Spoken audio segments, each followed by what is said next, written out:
Moi, quand il m'a serré dans la chambre de mes parents pour piler mon savon, pour aller m'asseoir dans mon petit magasin quand je suis revenue des États-Unis, quand je suis revenue des États-Unis, j'avais tout perdu. C'est là que j'avais fait faillite. Parce que j'avais laissé mes boutiques ici. Pour ceux qui avaient connu ma première boutique en 2011 de vêtements, la balèze boutique à Macron résidentielle. J'ai laissé ça, je suis allée aux États-Unis. Ils ont mal géré. Quand je suis revenue, il fallait que je recommence. Je suis allée chez mes parents. Mes parents m'ont pas chassé. Je suis allée chez eux. Ceux qui étaient dans le foyer, je suis allée m'asseoir chez mes parents. Dans ma chambre de jeune fille où j'étais avant. C'est là-bas que j'ai commencé à piler mes savons. J'ai pris une petite boutique, petite comme ça, à côté de, à Angré, à côté de la boîte là, Rex. Petite boutique, comme douche, petit comme ça. Les mêmes là se moquaient. Oh, elle est tombée. Oh, elle est dans un cagibi, c'était le mot. Je n'avais pas de voiture. Donc, comme il n'y avait pas de voiture, c'est Mori Mola qui me prêtait sa voiture. Il avait une BM pour que je puisse faire mes courses. Après, quand ça commençait à bien se passer, j'ai ouvert le premier spa. J'ai acheté mes voitures. Vous croyez que ça, je me suis levée comme ça? Mais ça, là, il y en a qui se rappellent, mais ils ne veulent pas se rappeler de ça. Parce que ça ne les arrange pas. Voilà, pour eux, une jolie fille, là, elle réussit parce qu'elle a donné son corps. Elle réussit parce qu'elle va vendre drogue ou bien faire blanchiment d'argent avec l'argent de ces vieux gars. Et c'est ça. Mais ils oublient que quand ils disent ça, là, ils ont des sœurs. Vous êtes en train de faire comprendre à vos sœurs que c'est comme ça qu'on réussit. Et qu'une femme, aussi belle soit-elle, ne peut pas se battre, en fait. Et vous voulez qu'on vienne s'asseoir pour expliquer quoi à qui? On ne vous doit rien, en fait. On sait d'où on vient. C'est pour ça qu'on peut s'asseoir et puis rigoler, puis taper notre poitrine. Parce qu'il n'y a rien qui est sale, tout va bien. Donc, arrivé le moment, arrêtez. Allez à Djamé, moi, pas à Djamé, pas me balader à Djamé. Au début, là, pour acheter mes pots. Pour acheter mes mèches, mes premières mèches, j'ai acheté ça à Djamé. Tous les jours, vous répétez ça. Allez demander si vous voulez. À Abba Champion, mon grand frère Abba Champion. Ma photo est collée là-bas. C'est comme ça que j'ai commencé. Avant de partir au Nigeria, avant d'aller en Chine, Vietnam et tout. Mais aujourd'hui, vous êtes jeune, vous êtes belle, vous avez honte. Vous attendez qu'un gars quitte là-bas pour venir mettre l'argent sur vous. Comme ça. Ça, c'est l'argent qui reste ici. Ça reste dans ta gauche. Tu ne peux rien faire de bon avec. Paye, tu n'as pas fait comme ça pour avoir. C'est pas le même goût. C'est pour ça que je vous dis toujours, cherchez pour vous. Quand tu as pour toi, puis tu es assise là. Quand tu as tes 100 000 dans ta main, que tu regardes un gars, que tu lui dis, je veux 1 million. Il peut te donner. Tu as déjà 100 000 au moins. Si tu n'as pas donné tes 100 000 qui sont sur toi, tu peux faire quelque chose. Mais tu ne peux pas être 0-0 et puis chercher un gars qui a 1 million. Demain, il va prendre pour t'insulter. Parce que toi, tu n'as rien. C'est toi qui as le goût de luxe. On vous a jamais dit ça. Je suis sûr qu'on vous a déjà dit ça. On vous a déjà fait comme ça un matin. Je suis sûr de ça. Mais vous ne retenez pas. Vous écoutez les gens qui vous blaguent, qui vous disent qu'on peut pas réussir en commençant tout doucement pour évoluer. On vous a déjà fait comme ça un matin. Je suis sûr. Mais vous n'allez pas venir me dire. Vous n'allez pas dire. Sinon, je suis sûr qu'un gars poivré, un cono, qui va venir vous dire que toi, tu as mis de mais quand tu as dit, il faut me faire dépôt. Votre mot dépôt, la façon, ça m'énerve. Fais-moi un dépôt. Vous n'avez pas de compte. Des jeunes filles comme vous, n'avez pas de compte en banque.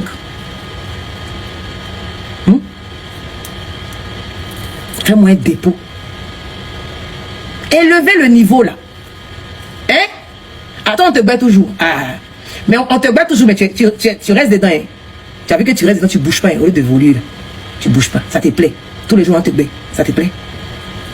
Ça te plaît? D'accord? Si ça te plaît, donc c'est bon. Tant que ça te plaît, moi, Emma, qui suis-je pour te dire de quitter dedans? Je vais toujours vous donner des conseils, ça là. Parce que moi, j'estime que je parle à mes Emma Love. Voilà. À mes Emma Love, il y a beaucoup d'âges différents. Il y a la nouvelle génération, il y a des mamans, il y a des bébés, il y a tout. La personne qui veut, il prend. Pour faire quelque chose de bon. La personne qui ne veut pas, il laisse. Mais on dit conseil pas. Voilà, virement bancaire. Ça, j'aime ça. Virement bancaire. Les dépôts, là. Fais-moi un dépôt. Fais-moi un wave. Vous n'êtes pas sérieuse. Vous n'êtes pas sérieuse, vous, là. C'est comme ça a dû m'élimer, là. Ah, quand ça m'a limé dans la fête des foyers, là. Et c'est revenu, non. C'est à chercher l'argent. Ça va vous faire aussi. Et puis maintenant, après, on s'assoit. Et puis, on vous fait monter une à une et puis on va discuter de ça. Parce que là, comme ça, chacune aura vécu quelque chose. On pourra parler de ça. C'est ça qui est ça aussi. L'amour des autres, on se perd. Voilà. Si vous vous aimez vous-même, si vous êtes bien avec votre propre compagnie, vous n'allez pas vous sentir obligé de faire rentrer n'importe qui dans votre vie pour vous sentir important ou importante. La plupart d'entre vous, vous aimez avoir beaucoup d'amis parce que vous avez du mal à être seul. Vous avez besoin de la validation des autres. Vous avez besoin qu'il y ait beaucoup de gens autour de vous pour vous sentir aimé, pour vous sentir vivant. Et c'est dans ça que vous avez après des problèmes. Vous avez des copines qui prennent vos chéris ou vos maris. Vous avez des copines qui vous empoisonnent. Vous avez des copines qui gâtent votre travail. Bah voilà. Parce que vous faites rentrer des gens dans votre vie qui n'ont pas de place dans votre vie à la base. Des personnes qui sont censées vous admirer de loin. Donc quand vous donnez accès à ces personnes-là, ne vous inquiétez pas qu'elles vont faire le travail, le mauvais travail pour lequel elles sont venues à côté de vous. Elles vont le faire. Vous leur avez donné accès. Moi, j'ai fait ces erreurs-là quand j'étais plus jeune. Vous voulez que du haut de mes 40 ans, là, je refasse ces mêmes erreurs à cause de qui, de quoi? Donc arrêtez, arrivez un moment. Vous-même posez-vous la question. Pourquoi c'est toujours de Emma on parle? Pourquoi toujours Emma ci, Emma ça? Mais parce qu'Emma est différente. Emma est dans son coin. Moi, je suis dans mon coin. Quand je viens m'asseoir avec vous ici, là, c'est pour parler avec vous. À la base, quand je viens faire mon direct, là, je viens parler avec mes Emma Love. Je ne viens pas parler avec des Emma Love refoulés. Ou bien des haters. Ah non. Je viens parler avec vous. Quand je finis, je retourne à mes occupations, je retourne à ma famille, je retourne à mes vrais amis. J'en ai pas beaucoup, hein, mais j'ai des vrais amis. Et puis voilà. C'est aussi simple que ça. Mais tout ça, avant d'arriver là, j'ai eu des soucis. Oui, j'ai eu des soucis avec les histoires d'amitié à la con. J'ai eu des soucis avec des histoires de relations à la con. Mais si arrivé un moment, toutes mes expériences là ne m'ont pas servi de leçon, c'est à quel moment ça va me servir de leçon? Et vous voulez que je reste la même Emma d'avant? C'est pas vous-même avant qui disiez que j'avais trop d'amis, mais elle a plein de gens autour d'elle comme ça. Elle aime plein de gens. C'est pas vous-même qui disiez ça. C'est vous les mêmes aujourd'hui qui vous plaignez. Vous êtes des bipolaires. Vous, là, il y a beaucoup qui doivent se retrouver à la PPG. La dernière fois, il a dit ça.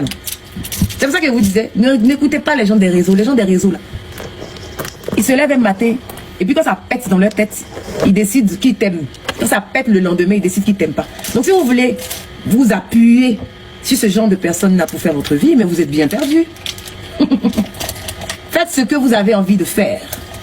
Voilà. Demain quand vous allez déjà là, ne vous inquiétez pas, ils vont porter t-shirt là. T-shirt de funérailles, ils vont porter. Ils vont mettre vos photos partout pour dire que oh, elle était belle, cette fille, elle était belle. Elle était aimée de tous.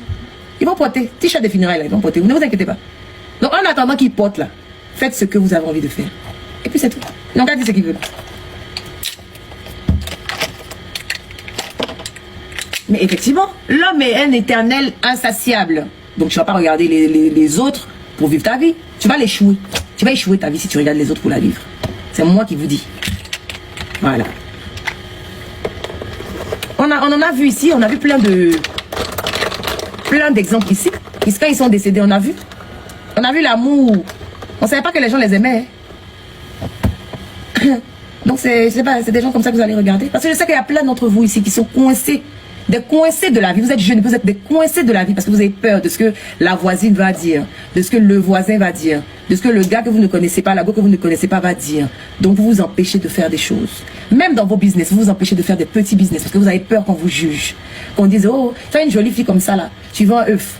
Toi une jolie fille comme ça là, tu vends pain condiment. Toi une jolie fille comme ça là, tu vends poulet. Vous avez honte de ça. Sauf que pendant qu'ils sont en train de vous pointer du doigt, vous serez focus en train de chercher votre argent. Et puis demain, quand ça va debout, comme on dit là, ils vont dire quoi? Oh, c'est un gars là-bas qui est venu faire pendant qu'ils ont oublié que vous étiez en train de faire ça. Pour avoir l'argent. Oh, elle a fait secte. Oh, elle vend la drogue. Les mêmes qui se moquaient de vous là, qui vous ont vu trimer là, vont commencer à dire que vous faites de sales choses parce qu'aujourd'hui, vous avez réussi. Mais malheureusement, vous les écoutez. Donc, il y a des petits métiers que vous ne voulez pas faire pour devenir grand. Alors, Ensemble, nous avons écouté cette story time de l'influenceuse la plus debout de Côte d'Ivoire à la personne de Emma Loès. Vous savez, parfois, comme on dit, on tombe et on se relève. Et quand on se relève, on n'est plus debout. Je pense qu'en ce moment, Emma Loès s'est installée du côté de Dubaï. Je pense avec son fils ou son fils fréquente même déjà. Donc ça veut dire qu'elle est là pour un bon bout de temps. Juste en espérant que ce qui s'est passé lors de son retour aux États-Unis ne se reproduise plus lors de son retour de Dubaï. En tout cas, c'est que elle a appris de ses erreurs et sûrement en quittant la Côte d'Ivoire, elle a sûrement bien structuré ses entreprises. Il faut dire que Dubaï aujourd'hui est le pays où beaucoup d'influenceuses viennent s'installer, vu qu'il n'y a pas trop de taxes et tout ce qui va avec. De toute façon, on a vu, il y a Muriel Blanche qui est installée depuis un bon bout de temps. Et voici que c'est le tour de notre influenceuse qui est aussi là également. Après Muriel Blanche, Karimo, maintenant c'est Emma Loès. Alors après Emma Loès, qui va être la prochaine influenceuse de l'Afrique francophone à venir également s'installer à Dubaï. L'argent est trop quoi. Bref, nous sommes là, on vous attend.